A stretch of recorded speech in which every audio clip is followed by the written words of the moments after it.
Hello, আসসালামু আলাইকুম guys, কেমন আছেন সবাই? আশা করি ভালো আছেন।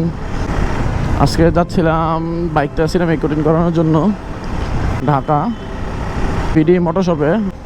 ভাগ্য খারাপ, পুরো রাস্তায় জ্যাম, যার কারণে রং রোডে চলতেছি। আকাশটা তো ভালোই দেখছিলাম, এখন তো আবার দেখতেছি আকাশের অবস্থাও খারাপ।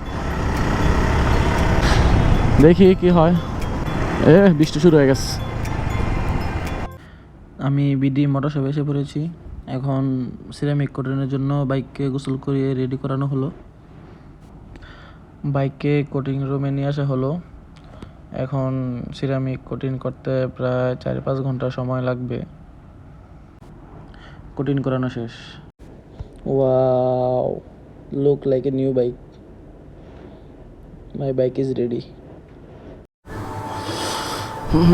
ইতিমধ্যে শেষ হলো সিরামিক কোটিং। তো আমার বাইকটা একদম নতুন, তো বলছে 2 দিন বাইকটা ইউজ করতে না, সেজন্য পলি করে দিয়েছে, বাসায় গিয়ে রেখে দিতে হবে। আমি আসছি প্রায় 12টার সময়, এখন বাজে 6টা। এখন বাসার দিকে রওনা দিতে হবে।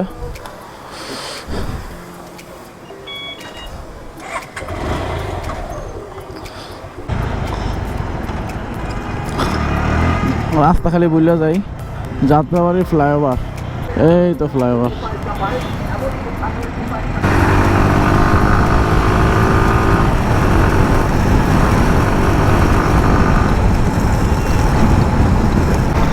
কেউ যদি সিরামিক কোটিং করান তাহলে কয়েকটা জিনিস জানা খুবই জরুরি। যেমন সিরামিক কোটিং করাইতে মিনিমাম সময় লাগে 4 থেকে 5 ঘন্টা। তো আরেকটা জিনিস হলো, আমাকে বাইক 2 দিন চালাইতেই নিষেধ করছে, মানে কোটিংটা শুকাইতে হবে।